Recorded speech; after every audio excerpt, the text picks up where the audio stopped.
Glória a Jesus, aleluia. Boa noite, comunidade. Deus abençoe a todos. Que bom que a chuva não os venceu. Que bom que estamos juntos em comunidade mais uma vez para ouvir o Evangelho. Antes de adentrarmos a palavra dessa noite, temos alguns recados.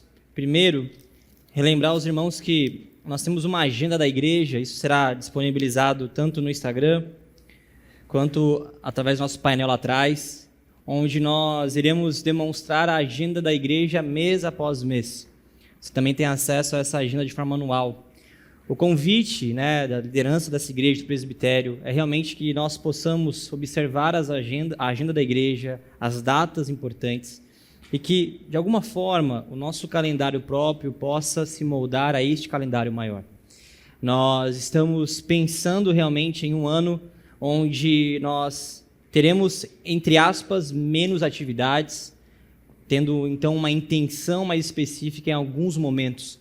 Logo, o convite é para que nós não venhamos a nos perder na agenda. Afinal, quando nós perdemos um domingo, nós perdemos um momento de estarmos diante do Senhor como família espiritual.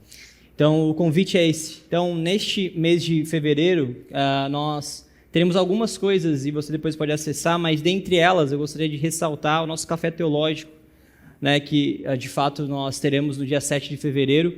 O café teológico, teremos a presença do Antônio Neto, um professor, um teólogo, um pastor muito querido, e tenho certeza que ele poderá falar conosco. Queridos, o café teológico nada mais é do que nosso encontro no sábado. Ele estará acontecendo de forma periódica na comunidade, no sábado pela manhã, no qual nós recebemos um palestrante ou realmente um professor, um teólogo da casa ou de fora, onde partilhamos informações e conteúdo sobre a teologia, sobre as Escrituras. Então o convite é que nós possamos estarmos juntos nesse dia. Nós teremos alguns lançamentos também nesse dia, então vai ser extraordinário. Então dia 7 de fevereiro esteja conosco, eu tenho certeza que vai ser maravilhoso a partir das 9h30. E também no domingo subsequente, no dia 8 de fevereiro, nós teremos o Antônio Neto pregando aqui na comunidade.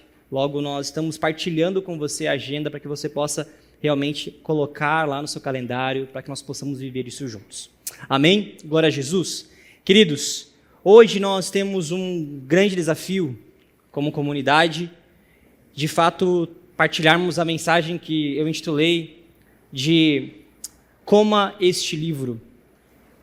E nós teremos então 1 hora, eu tentarei partilhar isso em apenas 1 hora, 50 minutos. O grande desafio da jornada cristã, ou um dos grandes desafios. E se você parar para observar, e hoje foi comunicado aqui no púlpito, nós muitas das vezes estamos distantes do Senhor e de fato assim também estamos distantes de sua palavra. A realidade é que nós estamos em um tempo no qual a leitura das Escrituras é realmente muito banalizada. Eu afirmo isso porque nós estamos em uma era chamada Era da Informação, a Era do Acesso, a globalização, a conexão, a hiperconexão.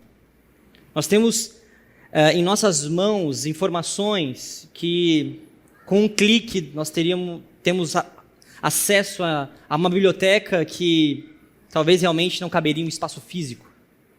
Nós temos o conteúdo sobre as Escrituras, nós temos bons comentários, nós temos boas versões, nós temos inúmeras histórias. E mesmo assim, mesmo nós sabendo disso, e eu sei que você compreende essa realidade, e você compreende que a palavra do Senhor ela é necessária, nós talvez não damos a ela a devida importância. E não só talvez a devida importância, mas nós acessamos as Escrituras de forma errada. Logo, o convite de hoje é uma grande reflexão, e eu terei aqui que pedir a vocês que orem por mim, porque é realmente uma grande reflexão. Ou talvez o maior motivo de nós lermos as Escrituras e não vivermos ela. Eu inicio trazendo a você uma sabedoria rabínica, no qual é um ditado, um provérbio, não um provérbio que encontramos nas Escrituras, é um provérbio rabínico que diz que a parte primária do corpo que recebe a mensagem não são os ouvidos. Mas a parte mais importante do nosso corpo em receber uma mensagem do Evangelho, são os pés. A sabedoria rabínica vai dizer que o importante sim é ouvir, e nós ouvimos com os ouvidos, mas com os pés nós permanecemos, obedecemos, caminhamos e praticamos. Se nós conhecemos as Escrituras, mas de nada essa palavra modifica o nosso ser, a forma como vemos o outro, a forma como vemos a realidade, de fato nós estamos lendo por ler, conteúdo por conteúdo, conhecimento teológico por conhecimento teológico. O desafio dessa noite, portanto, é talvez fazer você perceber que talvez não falta somente leitura das Escrituras, mas falta a certa intenção em se conectar às Escrituras. Logo, convido você a abrir comigo no livro das Revelações, Apocalipse, capítulo de número 10. Nós leremos a porção completa deste capítulo, Apocalipse 10.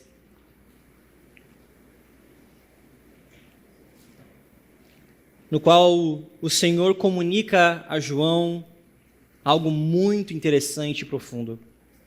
A palavra do Senhor diz em Apocalipse 10, versão NVT, assim: Então vi um outro anjo poderoso descendo do céu, envolto numa nuvem, com um arco-íris sobre a cabeça.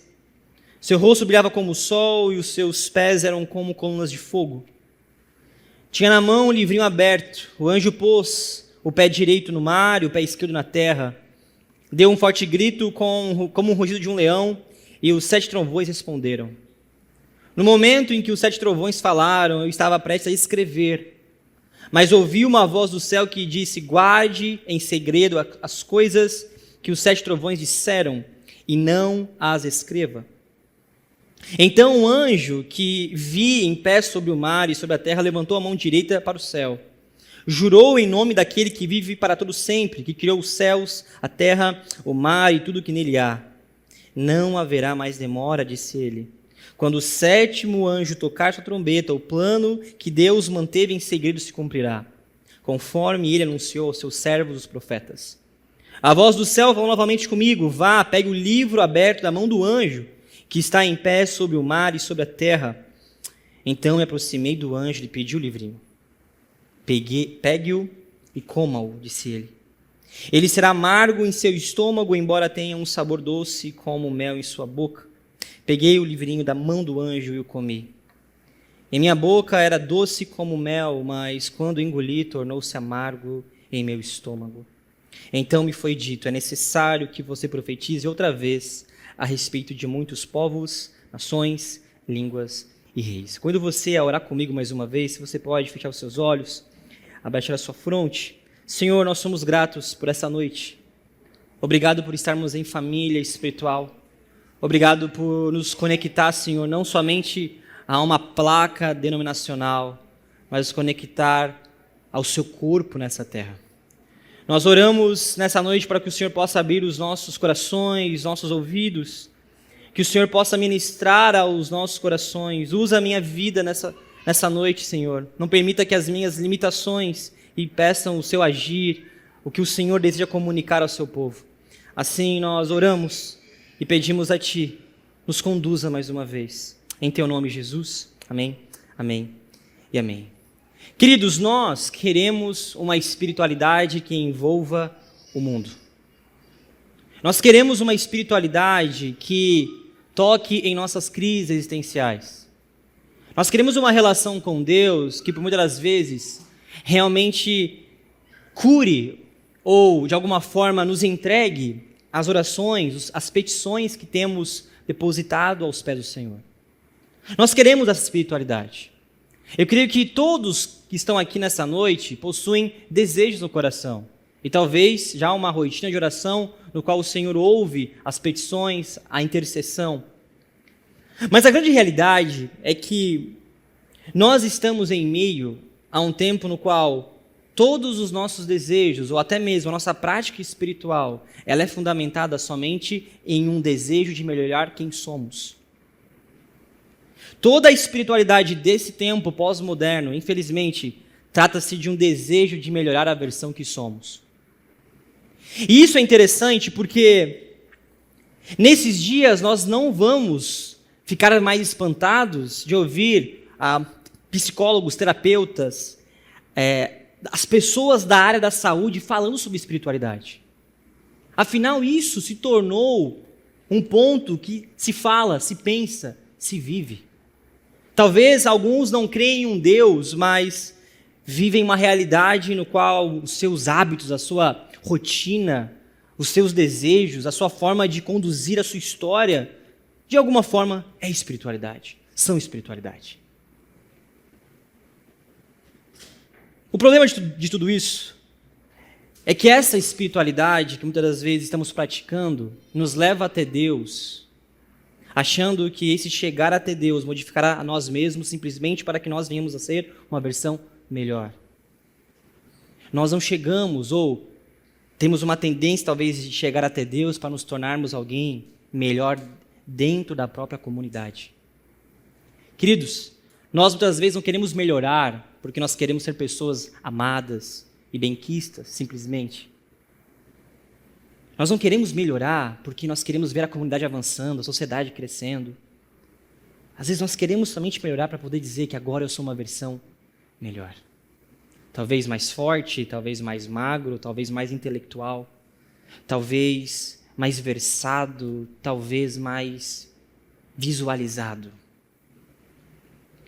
E isto realmente é algo muito triste, porque se pegamos, e aqui eu vou fazer um recorte, talvez nós precisaríamos de muito tempo para falar sobre isso, se nós pegarmos o movimento monástico, ou seja, quando surgem os primeiros monges, na era do cristianismo especificamente, os monges começam a buscar lugares ermos, eles começam a sair das cidades, eles começam a buscar lugares, alguns vivem em monastério de forma comunitária, outros se tornam ermitões, morando e vivendo em cavernas. E eles fazem esse movimento, preste atenção nisso, porque para eles, ou para a igreja do tempo no qual eles estavam inseridos, a igreja havia vencido. Quando a igreja cristã, de qual aqui nós estamos vendo nascer através do apóstolo João, quando a igreja cristã vence, entre aspas, o Império Romano, para a igreja alcançou-se então um grande objetivo.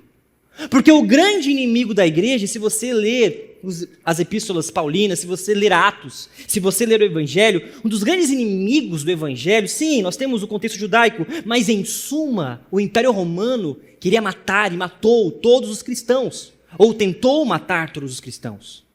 Não é à toa que a igreja nasce em meio a um solo que é encharcado por sangue daqueles que estavam dispostos a entregar tudo o que eram e tudo o que tinham. Já falei isso algumas vezes aqui. Seguir a Jesus, participar do batismo, era você pegar o seu filho e a sua esposa, e no meu contexto pelo menos, meu filho e a minha esposa, e caminhar para o Coliseu Romano e entregar para o leão, meu filho, dizer, pode comer. Pegar a minha esposa e deixar com que o gladiador decepasse sua cabeça. Isso era a jornada de um cristão dos primeiros séculos. Mas o interessante é que a igreja vence. E quando a igreja vence, parece que agora o céu chegou. Nós vencemos o nosso maior inimigo. Triste pensamento. Em meio a uma igreja crescente, poderosa, onde templos que outrora eram de divindades greco-romanas, agora tornam-se igrejas. Cristo é adorado em meio a lugares que ele era, em outros momentos, repudiado e odiado. Mas em meio a uma sociedade tão interessante, com um cristianismo tão pujante, nós observamos o mundo continuando caído. Uma igreja, ou um cristão, ou um cristianismo se unindo ao espírito do tempo. Os monges começam a observar, ou os religiosos começam a observar que realmente a igreja venceu, mas venceu o quê? Venceu o mundo.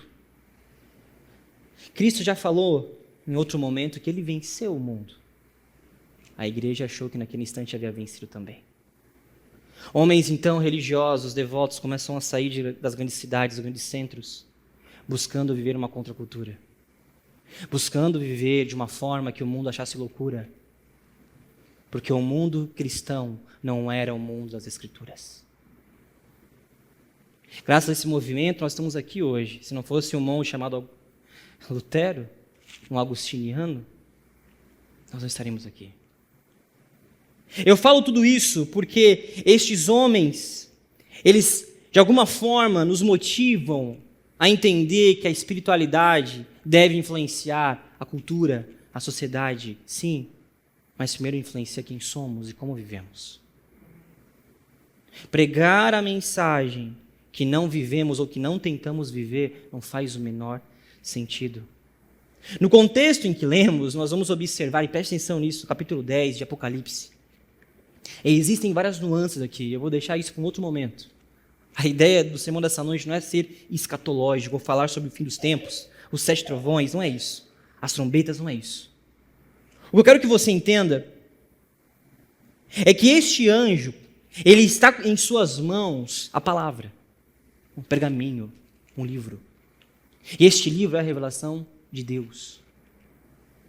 João, ao se deparar com aquilo e começa a ouvir, ele começa a escrever, como realmente o bom apóstolo. Ele começou a pensar, eu preciso deixar algo para a igreja, eu preciso escrever, mas o anjo fala, não escreva, não anote, não estude. Eu quero que você coma.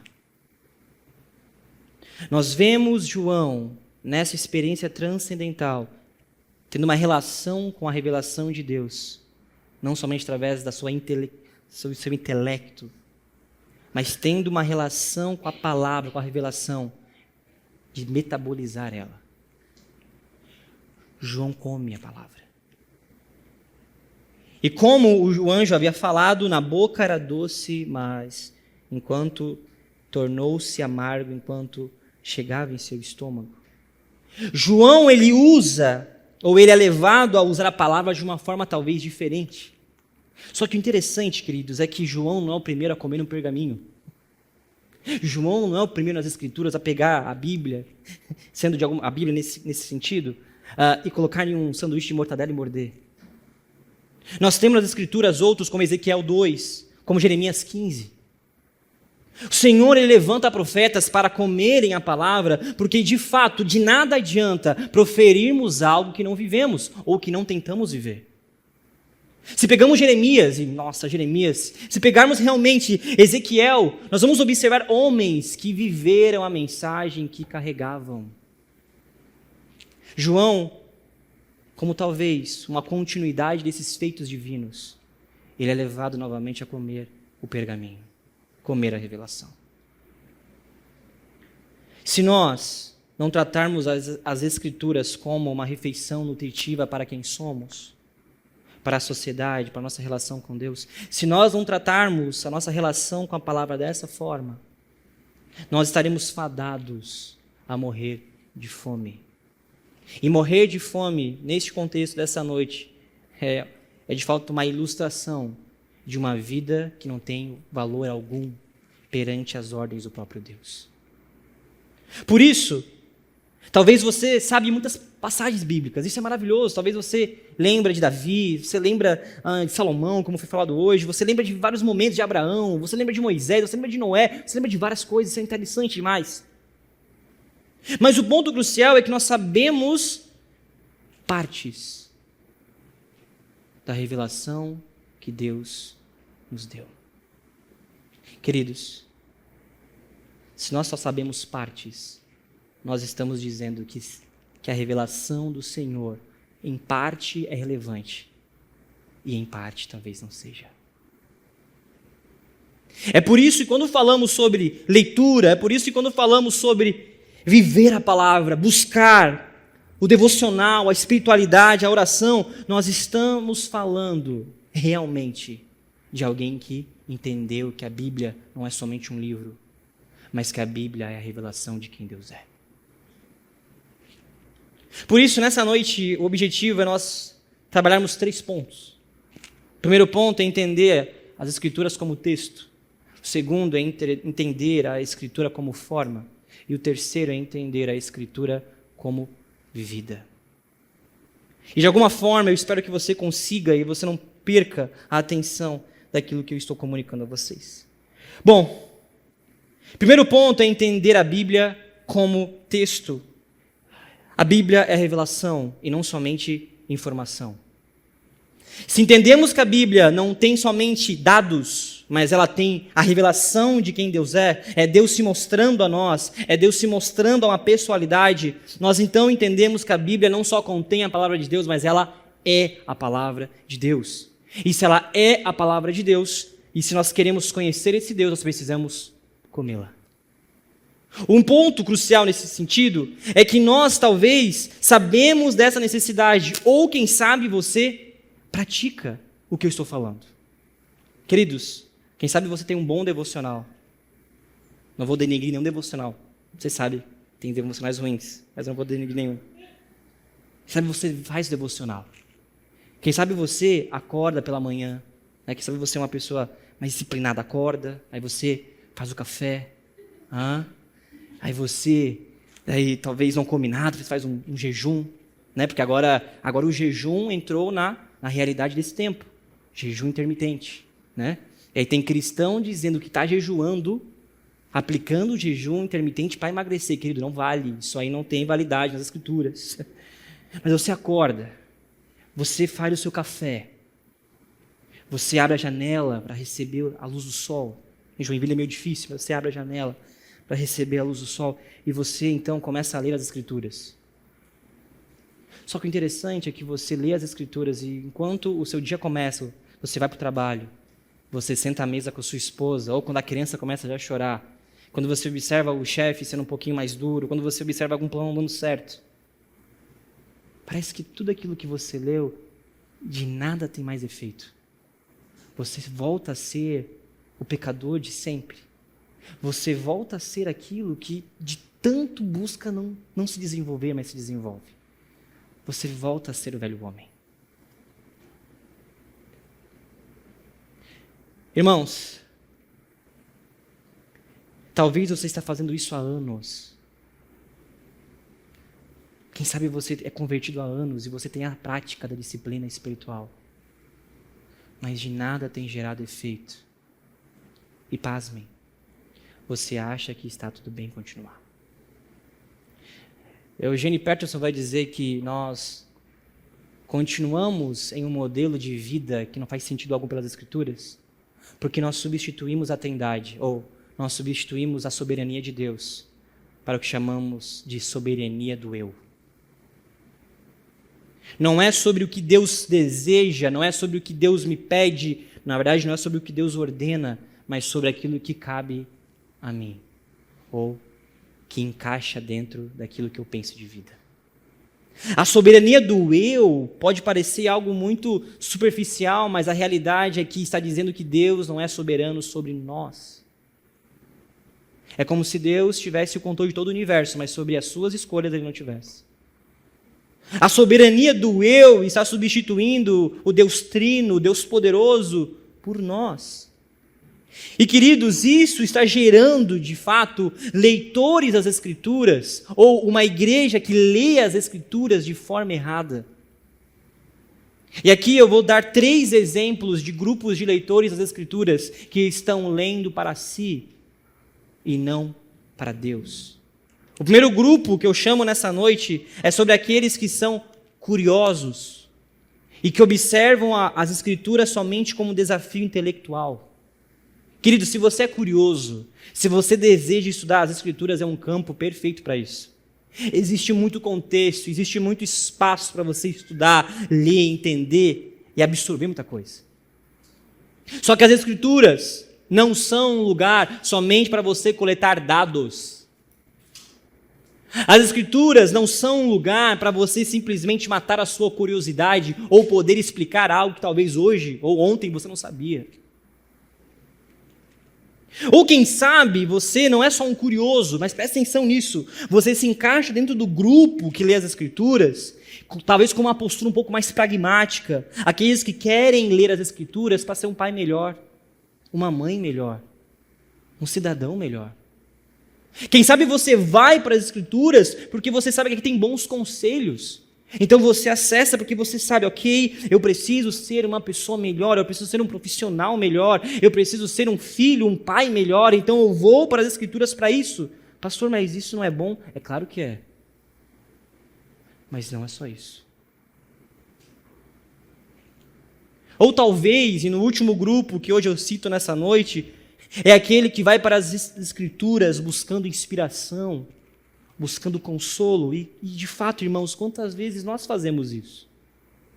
Naqueles dias de tristeza, naqueles dias de desilusão, nós encontramos nas Escrituras esperança, e a palavra fala conosco, que nós temos ali, quem sabe, uma experiência, quem sabe o Senhor realmente nos comunique, nós saímos melhor daquele instante. De fato, isso é muito bom, mas não é somente isso.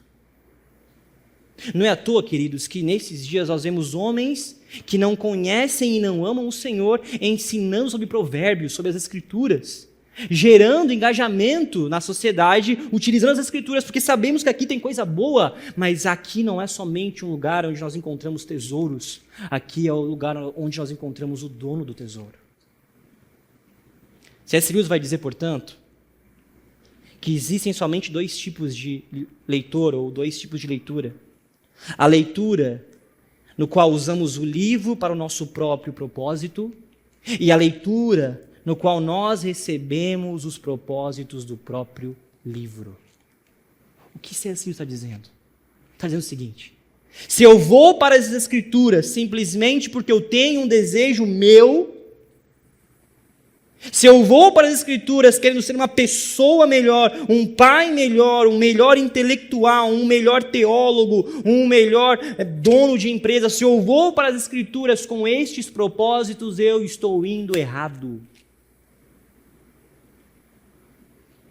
Porque esta palavra não se encaixa em nossos propósitos, somos nós que somos encaixados nos propósitos da própria revelação. E é por isso, igreja, que você lê, estuda, e de nada muda, porque estamos indo para a palavra com a intenção errada.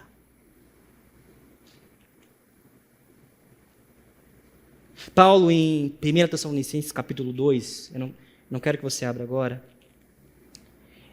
nós sabemos que a igreja de Tessalônica possui vários defeitos. Mas Paulo vai dizer no capítulo 2 algo interessante, ele vai dizer o seguinte: vocês ouviram a mensagem e aceitaram a mensagem. Mas o versículo 13 ele diz: mas vocês aceitaram a mensagem não como palavra de homens, mas segundo é verdadeiramente como palavra de Deus.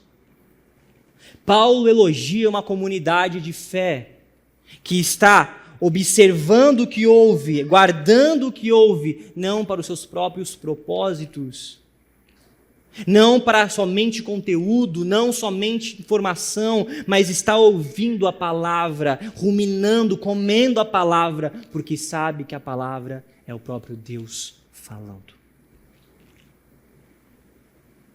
Portanto, queridos, um texto que atua com eficácia, ele só opera quando nós entendemos que é Deus falando. Pergunto, por que então continuamos lendo? E de nada somos transformados. Não é falta só de compreensão intelectual, é falta de um coração totalmente derramado diante dele. O interessante é que, se nós vamos para as Escrituras só buscando a melhora da alma, ou se nós vamos para Deus ou para a espiritualidade só buscando uma melhora da alma, nós não teremos nenhum texto que nos modele, ou seja, tudo que você ouve, você absorve. Mas da mesma forma, nós temos um interesse pelas Escrituras, que é divorciado de um interesse pela alma. Nós, de alguma forma, teremos que dizer que qualquer material vale. O que o Eugênio Petro está dizendo nessa citação que eu acabei de ler é que se nós usamos somente a Bíblia como uma ferramenta, ela se torna somente uma ferramenta. Mas a Bíblia não é uma ferramenta. O texto é Deus falando. O texto é Deus comunicando. O texto é Deus inspirando homens. É Deus conduzindo a história. mas porque ainda ela não forma em nós. Existe um romancista inglês, americano, norte-americano, chamado Wendell Berry. Ele vai escrever romances e poesias sobre espiritualidade, mas também sobre a vida na fazenda. Ele vai escrever, eu vou fazer um recorte aqui de um dos poemas dele, eu quero ler para você. Ele diz assim: eu tento ensinar minha mente a suportar o longo e lento crescimento dos campos e cantar seu caminhar enquanto espera. A fazenda deve tomar uma forma, sempre reunindo céu e terra, luz e chuva, construindo as formas e ações do solo. O que Berry está dizendo nesse texto, nesse poema, que é um recorte, é que a vida na fazenda, e presta atenção nisso, a vida da fazenda ela não é ansiosa. E queridos, se você conhece um fazendeiro, talvez não os multimilionários, mas se você conhece um fazendeiro simples, e eu posso aqui pensar no meu avô, a vida na fazenda, ela não gera ansiedade, porque a sua ansiedade não tornará os seus afazeres na fazenda, de alguma forma, alcançados de forma mais rápida. Se você é um dono de uma fazenda, você precisa plantar no tempo certo, e depois que você planta, você faz o quê? Você espera. Você pode, talvez, usar adubo, você pode usar algum certo tipo de produto para, de alguma forma, cultivar um cuidado no seu cultivo, mas você espera. A criação, quando um animal nasce, e este animal, então, ele talvez ainda não está pronto para o abate, existe um tempo necessário para que isso aconteça. Espera. O fazendeiro, o agricultor, ele não é ansioso porque ele sabe que nada do que ele pode fazer mudará o tempo de amadurecimento de sua fazenda. O tempo de cultivo, de plantio, de colheita. Nada. Berry vai dizer que é desta mesma forma que a Bíblia deve nos formar. Queridos, é uma busca incessante, é uma paixão incessante pela presença, pela palavra, pela revelação, e isto moldará os nossos corações. Talvez realmente não rapidamente, instantaneamente, como nós, ocidentais, queremos. Nós queremos tudo para ontem, nós queremos tudo para o agora. Nós queremos, nossa, eu perdi muito tempo, eu preciso resolver agora. Não. A vida cristã não é construída através, gente, de um upload que eu posso fazer em você de conteúdo teológico. Porque, pasmem, nós podemos ter homens, e temos homens, que têm muito conteúdo teológico e que não têm nenhuma prática de vida.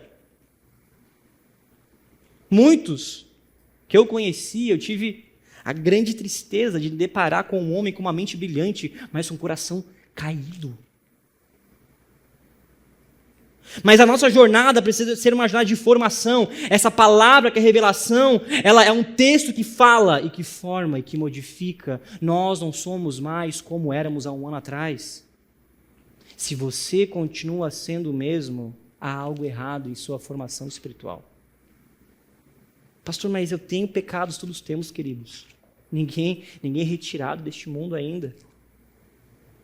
Mas nós vivemos uma ascensão de santidade, de mudança de mente, de comportamento, de realidade. Quando nós, às vezes, precisamos falar sobre caridade, generosidade dentro de uma igreja cristã, generosidade é parte do cristianismo.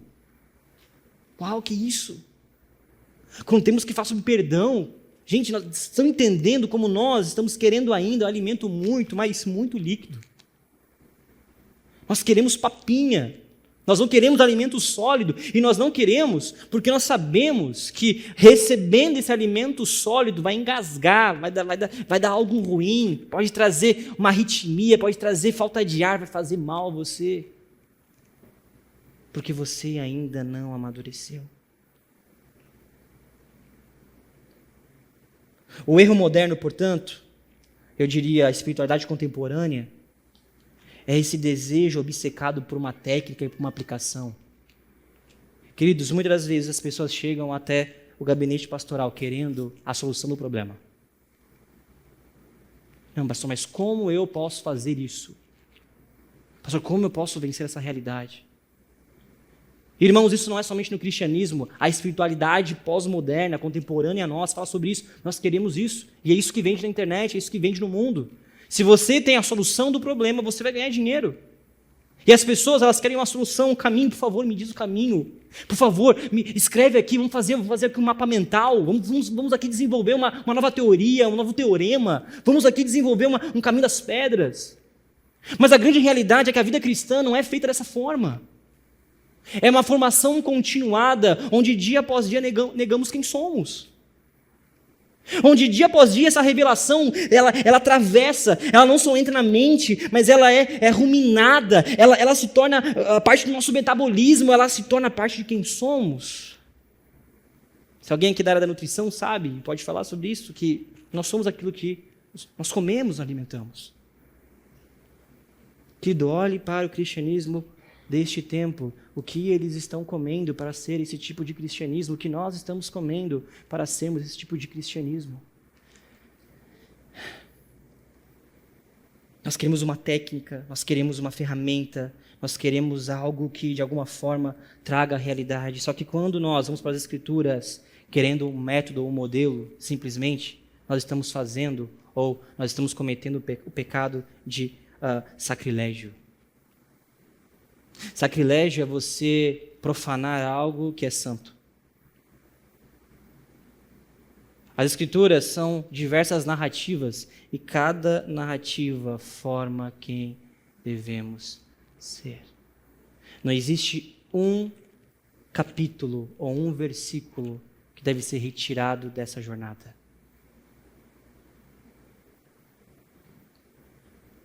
Tá, pastor, então eu vou ler as Escrituras. Poxa, interessante, talvez eu convenci você a ler. Mas agora como você lerá? Infelizmente, como eu tenho falado, da cultura ou espírito desse tempo, nós vamos às Escrituras e muitas das vezes nós queremos ler ou interpretar ao nosso bel prazer.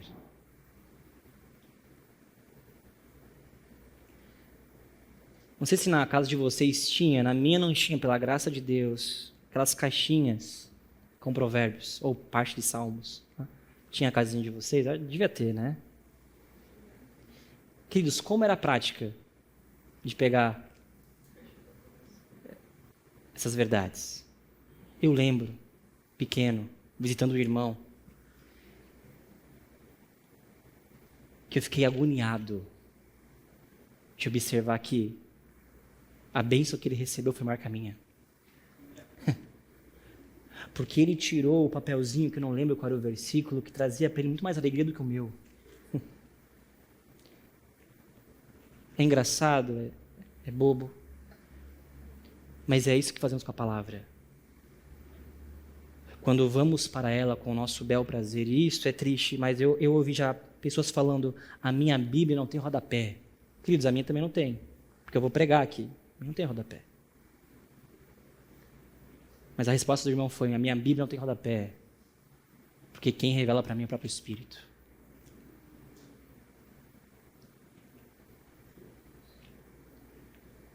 Queridos, o Espírito ele fala, ele comunica, ele cura, ele convence, ele modifica. Mas nós temos que entender que preste atenção nisso, quero que você grave isso no seu coração, nenhum mestre da espiritualidade cristã, ele foi conhecido senão como também um bom mestre de exegese. Todos os grandes homens de oração, de leitura, de aplicação das disciplinas espirituais, eram homens que sabiam o que estavam lendo, que estudavam, que interpretavam. O que eu quero dizer para você é que essa palavra talvez não está formando, mesmo sendo lida, talvez pela falta de intenção correta, mas também talvez pela falta de leitura correta. Todo cristão, ele deve ser sim um bom exegeta, mas pastor, eu não tenho conteúdo sobre isso, eu não sou um teólogo, eu sou uma pessoa simples. Está tudo bem, calma. Deus fez na história da igreja muitos, diversos outros melhores comentaristas e exegetas do que nós. Nós temos acesso a muita literatura boa que nos ajuda a compreender a revelação do próprio Deus. Com a ajuda do Espírito, óbvio, mas estes homens cooperam para a nossa formação espiritual, porque senão nós estamos à mercê daquilo que alguém vai falar. E nós não somos esse tipo de povo, queridos. A sua interpretação da Bíblia não pode ser fundamentada somente naquilo que eu digo como pastor. Mas deve ser fundamentada, obviamente, na espiritualidade, na humildade, mas numa busca incessante de entender as Escrituras. Por isso, se nós não estamos tendo ao nosso lado bons comentários, se nós não estamos tendo boas bíblias de estudo com bons rodapés, se nós não estamos vivendo dessa forma, nós estamos fadados a continuar no mesmo estilo de vida que estamos. Vem pregação e vai pregação. Vem movimento e se vai movimento. Mas de nada avançamos, porque continuamos a tornar a revelação de Deus algo obsoleto. A Bíblia, que é um texto, ela também tem que ser uma Bíblia ou as Escrituras que nos formam. A exegese, sim, é um trabalho intelectual, rigoroso, disciplinado, mas ela também é uma ação espiritual. E aqui nós precisamos quebrar esse tabu. Que tabu, pastor? O tabu de achar que ler e estudar as Escrituras é menos espiritual do que dobrar os joelhos. De achar que uma pessoa que está orando naquele instante, talvez em línguas ou em outro momento, ele é mais espiritual do que um bom estudante das Escrituras. Nós estamos construindo essas polarizações, dizendo que Deus não constrói essa realidade. O que Deus deseja através das suas Escrituras, da sua palavra, da sua revelação, é construir um povo que o ama com o coração, com a mente, com tudo que tem, com tudo que é, irmãos. Só que enquanto nós não entendemos o lugar correto das Escrituras, quando nós não entendemos a primazia de estudar isso aqui, nós estaremos fadados a nos, de alguma forma, moldarmos ao espírito desse tempo. E por isso que muitas vezes, quando você olha para você, para os seus pensamentos, para os seus desejos, para a sua vida, você se parece muito mais com um déspota, no sentido do Evangelho, com um anátema, do que com aqueles que nós encontramos nas Escrituras. Irmãos, isso não encaixa. Queridos, não encaixa. Eu quero que você entenda isso. Nós temos um modelo de vida. Ah, pastor, mas é muito difícil. Pastor, mas nós temos um modelo de vida. Às vezes eu estou em meio à sociedade ou às redes sociais, eu começo a ficar preocupado, porque de fato nós estamos mais parecidos com o mundo do que com o próprio Evangelho que encontramos. A nossa fala, a forma como nós tratamos a esposa, os filhos, a realidade comunitária, a realidade com os mais velhos, a forma como nós tratamos as Escrituras, o estudo, a forma como nós tratamos a oração. Karl Barth, ele vai fazer uma ilustração extraordinária num livro chamado Estranho Mundo Novo. Eu quero ler para você essa ilustração, para que nós possamos encontrar agora a palavra não somente como texto e não somente como forma, mas como modo de vida. Karl Barth vai dizer o seguinte, presta atenção nisso. Imagine um grupo de pessoas num grande armazém. Elas nasceram naquele armazém, cresceram ali, e têm ali tudo o que precisam para suprir suas necessidades. Não há saída do edifício, mas há janelas pelas quais as pessoas lá de dentro podem olhar para fora. De vez em quando, as pessoas de dentro do armazém notam que as pessoas na rua param e olham para cima. Elas falam animadamente, apontando para cima, chamando outras pessoas. Quando as pessoas de dentro do armazém olham para cima, tudo que conseguem ver é o teto. O que será que as pessoas lá de fora estão olhando? Elas parecem tolas olhando para cima, por que não olham para onde estão indo? Se não tomarem cuidado, vão tropeçar e cair. Qual é o sentido em parar no caminho, olhar para cima e conversar de forma animada? Depois de um tempo, os moradores do armazém concluem que as pessoas estão sendo tolas e voltam à sua rotina normal, não prestando mais atenção ao estranho comportamento das pessoas na rua. O que está acontecendo? Possivelmente, lá fora, há um avião sobrevoando os céus, um pássaro voando, uma formação interessante de nuvens, ou talvez se à noite as estrelas se movendo em suas constelações. As pessoas na rua olham para cima e enxergam o céu e tudo que nele há. As pessoas de dentro do armazém não têm céu acima delas, só um teto. O que aconteceria se um dia alguém abrisse a porta do armazém, as pessoas saíssem lá de dentro e elas se deparassem com o céu? O que Bart Kalbar está aqui trazendo a ilustração é que, queridos, a vida pautada nas Escrituras é você ver o céu estrelado. É você não ver mais o teto da construção intelectual, sofismas humanos que nós vemos na cultura desse tempo. Mas é você conseguir ver a plenitude desse novo mundo que Jesus inaugura com talvez o belo e maravilhoso Sermão do Monte. Este novo reino, essa nova forma de viver, essa nova forma de portar que Cristo inaugura em seu sermão inaugural, aponta para este novo mundo. E pasmem, as pessoas que estão de dentro do armazém chamam as outras de tola. Ou seja, irmãos, a igreja estará no caminho certo quando o mundo começar a dizer: vocês estão malucos. Vocês são malucos, vocês são doidos. Vocês estão indo ali orar. Vocês estão partilhando os seus bens. Vocês estão gastando tempo que poderiam estar investindo em você e estar investindo no outro. Você faz isso? Que tolo, que loucura!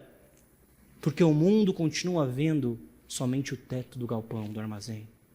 Nós conseguimos ver além dele. Uma vida que transcende essa realidade.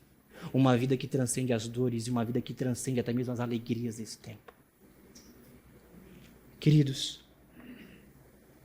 a Bíblia, ela é um oceano onde nós precisamos mergulhar. E quando nós mergulharmos neste oceano, e quando nós comermos essa revelação, nós teremos uma vida que talvez seja louca para os de fora, ou, na verdade, é louca para os de dentro, mas extraordinária na ótica divina. Jesus nunca mandou os seus discípulos comerem nenhum livro. Ele fez pior. Em João, capítulo de número 6, você pode encontrar isso na sua palavra, na sua Bíblia. Nós temos um grande relato no qual Jesus ele diz: se você não comer da minha carne, se você não comer da minha carne e não beber do meu sangue, você não tem parte comigo. A palavra fala que os discípulos ficaram aterrorizados. Talvez eles pensaram, mas meu Deus, será que nós vamos virar canibais? Jesus está mandando isso. Mas na sequência, capítulo 6, Jesus diz algo extremamente interessante. Ele diz assim: as palavras que vos tenho dito são espírito e vida. Jesus não manda ninguém comer um livro. Ele manda comer da vida que ele é. Quando Jesus afirma essa realidade, quando nós relembramos, não somente como memorial, mas como presença real e física na Santa Ceia, nós estamos relembrando que estamos sim comendo, sim, da carne e bebendo do sangue, ou seja, estamos nos tornando como Ele é. Nós estamos tendo a mente transformada como a dele é. Nós estamos tendo nossos sentimentos transformados como os sentimentos dele são. Nós somos convidados, portanto, pelo próprio Cristo, a comer a palavra, a comer a Ele, que é o Verbo encarnado, para que então possamos ser luzeiros neste mundo. Afinal, nós somos chamados a sermos luzeiros. Queridos, luzeiros, eles apontam o caminho. A luz brilha, a luz chama a atenção, a luz aponta a salvação. E nós só seremos esses luzeiros, nós só seremos esse tipo de cristão, nós só viveremos esse tipo de cristianismo se nós tratarmos a palavra de Deus como ela deve ser tratada. Jesus convida, portanto, a ir além. A ir além. Talvez há muito mais do que nós estamos entregando hoje, nesses dias. Talvez o sentimento que gerou em você até aqui foi talvez de indignação, talvez foi de dor. Mas você precisa entender que a partir do momento que você se posiciona diante desse Deus e da revelação de quem Ele é, inicia-se realmente este caminho de amadurecimento. O Senhor vai começar a modificar você a partir daqui. E isso fará com que você se torne um pouco mais parecido com Ele até o grande dia. Agora, nós não podemos apressar esse tempo. E talvez a grande dificuldade nossa seja entender em qual estação estamos. Irmãos, talvez você tenha uma errada leitura sobre quem você é. Talvez você ache que você é muito maduro. Talvez você ache que você tem muito conhecimento já, muita bagagem eclesiástica. Talvez você ache que tem muita idade. Talvez como nunca antes, em nossa geração, nós estamos tendo uma ruptura geracional. Sabe? Para pensar nisso? Existe artigo sobre isso. Os mais velhos não são mais referência para os mais novos. Sabe por quê? Porque nós temos pessoas com grande idade, mas sem nenhum tipo de maturidade. Olhe para o seu contexto, para as pessoas mais velhas que talvez venham te cercar. Claro, você vai encontrar pérolas, né? Eu encontro a Dona Sandra, óbvio. Ela disse que um dia nós teremos uma estátua dela na igreja. É uma santa em nosso meio. Minha mãe, amo você. Nós não vamos ter estátua, fique tranquila. O Senhor não permite. Mas se permitisse... Mas nós temos tantos outros exemplos ruins na jornada. Sabe por quê? Porque estes não estão se percebendo em qual estação estão. Queridos, em qual estação você está? Seja verdadeiro com você mesmo. Na verdade, seja verdadeiro com Deus. Em qual estação você está? É um neófito? O que é um neófito? É um novo na fé. Está tudo bem ser um novo na fé. Você vai crescer, você vai enraizar, você vai aprofundar, você vai amadurecer, você vai tirar fruto. É ótimo. Talvez você, quem sabe, já é um broto mais desenvolvido. Quem sabe você já avançou um pouquinho mais. Mas perceba-se em qual estação realmente perante a revelação de Deus você está. Porque o problema é quando eu ou outros vão em conversas, em momentos, quando eu percebo que a pessoa ela deseja muitas coisas. Ela deseja servir, ela deseja se entregar, ela deseja, enfim. Mas ela ainda não conseguiu modificar o básico no seu interior. Jesus ainda não é o fundamento. Eu termino concluindo que nós precisamos ser homens e mulheres litúrgicos. O que é isso, pastor? A única forma de nós tornarmos a palavra de Deus realmente algo que nos modifica, que de fato se torna quem somos, é se nós formos ou nos tornarmos homens litúrgicos. A liturgia, ou a palavra liturgia, ela não se origina na igreja. A liturgia vem do contexto greco-romano. Quando se pensava na palavra liturgia, nós estamos falando de um serviço à comunidade. Quando nós falamos liturgia nesses dias, nós pensamos o que? Liturgia é a gola clerical, que eu acho muito bonito por questão. Quando nós observamos cores, quando nós observamos cânticos, e realmente está na moda ser mais litúrgico, é verdade. Mas liturgia não é só isso. Liturgia que encontramos nas Escrituras é um serviço à comunidade. A tarefa da liturgia é ordenar a vida da comunidade, segundo e seguindo o texto da Bíblia. Ela é formada por dois movimentos. Primeiro, nos leva ao santuário, ao local de adoração, ou seja, ao culto, onde nossa atenção é de alguma forma canalizada, nós ouvimos, nós recebemos a respeito de Deus. Há muitos elementos envolvidos nesse primeiro momento. Todas as partes da nossa vida, elas de alguma forma são modificadas através da revelação de quem Deus é. Mas a seguir existe o segundo momento da liturgia, no qual nós somos levados para fora do santuário, para fora da igreja, para o mundo, aos locais de obediência e amor, ordenando então nossas vidas como sacrifício vivo no mundo para a glória de Deus. Nós precisamos viver a liturgia de realmente observar que a revelação que nós nos alimentamos nos torna capazes de ajudar outros a conhecerem a Jesus. Logo, queridos, a intenção de devorar as Escrituras não é você convencer através, talvez, de um discurso muito bem formado, talvez com uma fala apologética maravilhosa, mas é você conseguir ajudar outros a não só serem convencidos sobre quem Jesus é, mas amarem a Jesus.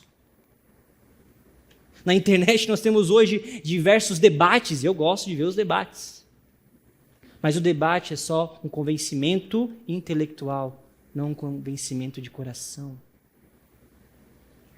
Mesmo que haja a necessidade de um culto racional a Deus, é necessário um sacrifício vivo. E somente nos tornamos sacrifício vivo se amamos Ele mais do que todas as coisas. Por isso, quando nós abordamos a Bíblia como forma litúrgica, ou seja, eu vou até ela, eu sou modificado por ela, eu ajudo outros a serem modificados, nós temos então consciência do que está acontecendo.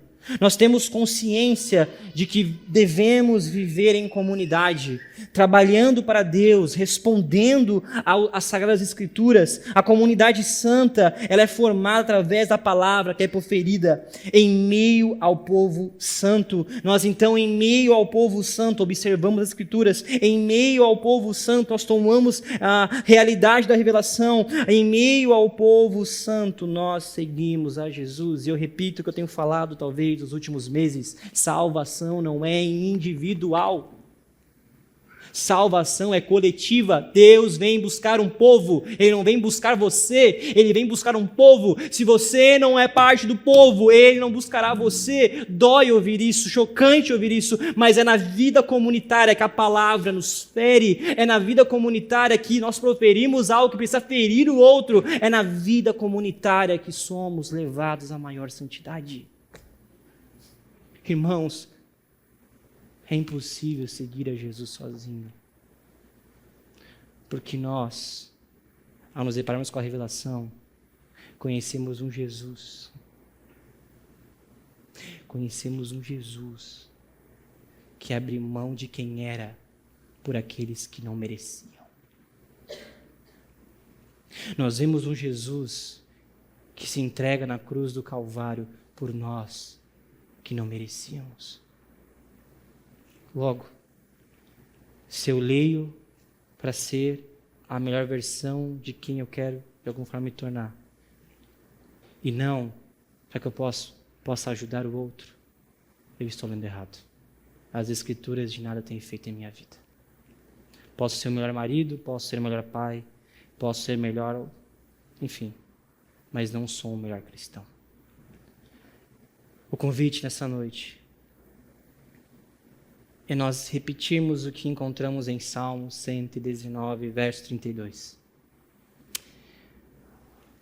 Dietrich Bonhoeffer, um teólogo alemão que fez um plano para matar Hitler, ele, antes de estar preso,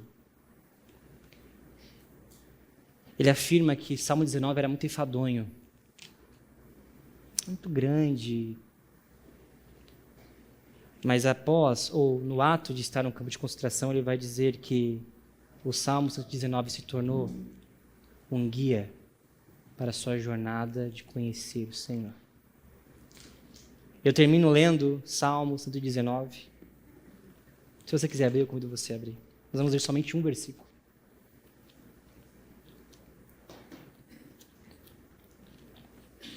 Eu quero proferir com você o versículo de número 32.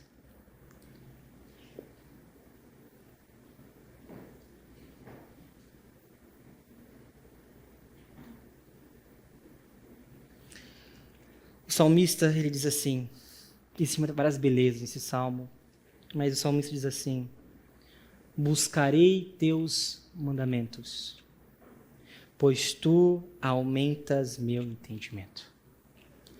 Quanto mais nós buscamos o Senhor, mais compreensão da revelação teremos.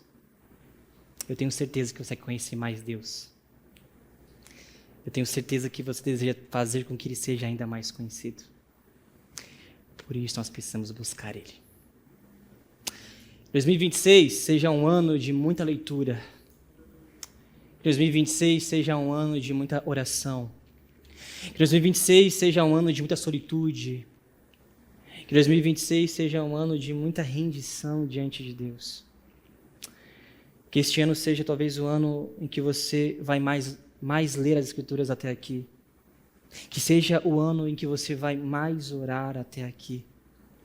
E que nós possamos juntos cooperar uns com os outros para que Cristo seja formado em nós. Amém? Eu gostaria de orar com você antes de encerrarmos.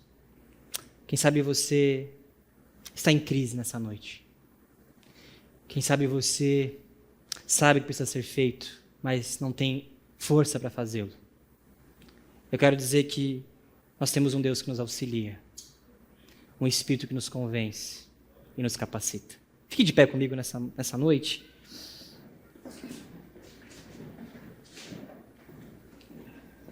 Aleluia. Glória a Jesus. Se o louvor quiser subir, fique à vontade. Se puderem apagarem as luzes também. Glória a Jesus. Aleluia. Senhor Jesus. Convido você nesse momento a fechar os seus olhos, a não permitir que a sua mente seja capturada pelos movimentos, por pessoas.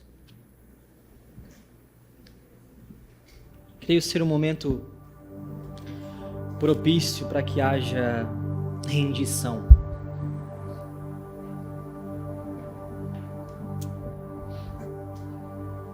Rendição talvez seja a palavra dessa noite. Rendição.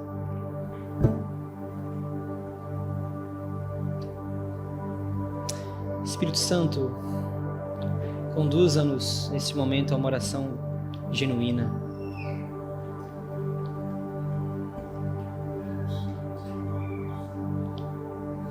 Senhor, nos conduza a uma oração genuína agora.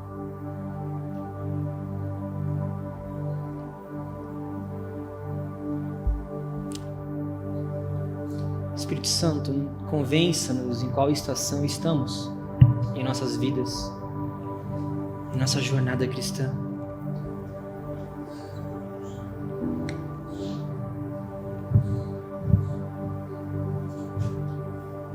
Pai, eu estou em meio a um povo com tantos talentos.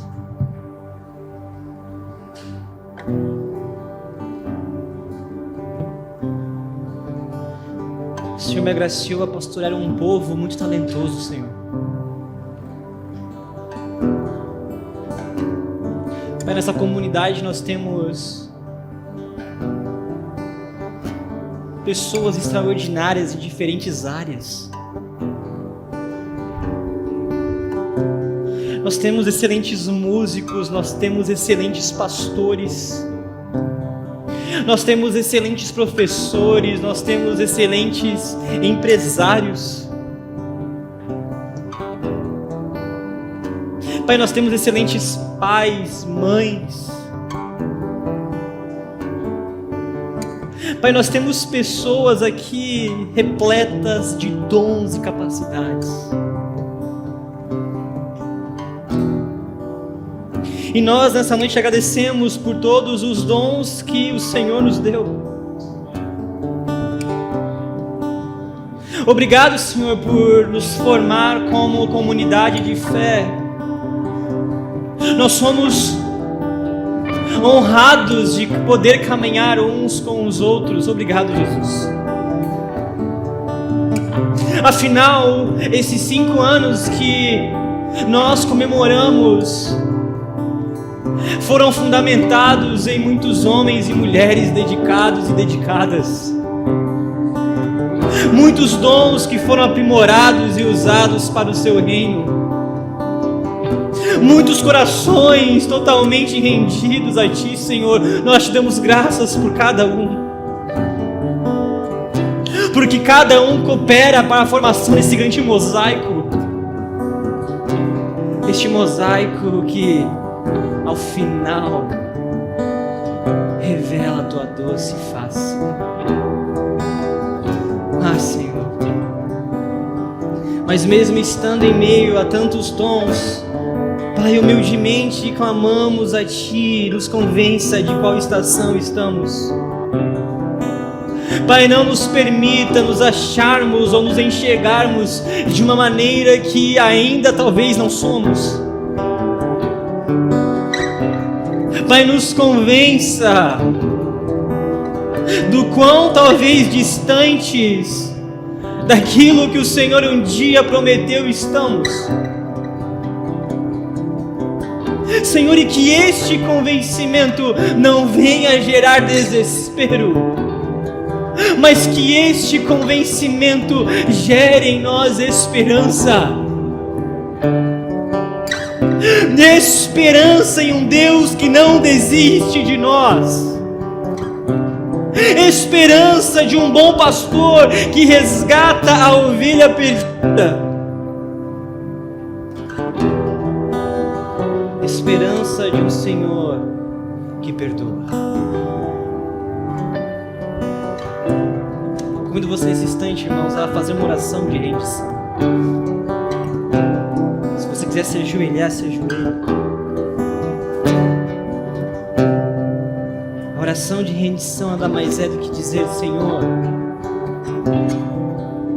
eu me rendo a Ti. Senhor, eu me rendo à Sua vontade. Senhor, eu me rendo ao Seu plano. Eu creio que muitas pessoas nessa noite precisam se render aos planos de Deus. Se renda nessa noite aos planos de Deus. Porque através da sua rendição, a sua rendição gerará vida. A sua rendição gerará vida. O Senhor usará você. O Senhor capacitará você. O Senhor colocará você no lugar certo, no momento certo, na estação certa. Mas o Espírito de Deus nos convence. Nós entregamos, Senhor, tudo aos Seus pés. Nós entregamos os nossos diplomas aos Seus pés. Nós entregamos o nosso ideal de igreja aos Teus pés. Nós entregamos o nosso ideal de vida aos Teus pés. Pai, nós entregamos a situação que tem nos capturado nesses dias. Os ideais que têm nos capturado nesses dias, nós entregamos aos Seus pés. Nós entregamos diante de Ti todos os medos e quem sabe temos nessa noite de seguirmos o Cristo. Senhor, nós queremos Te seguir. Por isso faça o que for necessário para que possamos Te seguir, Senhor. Quebra o nosso ego, quebra os nossos traumas, quebra a nossa humana expectativa.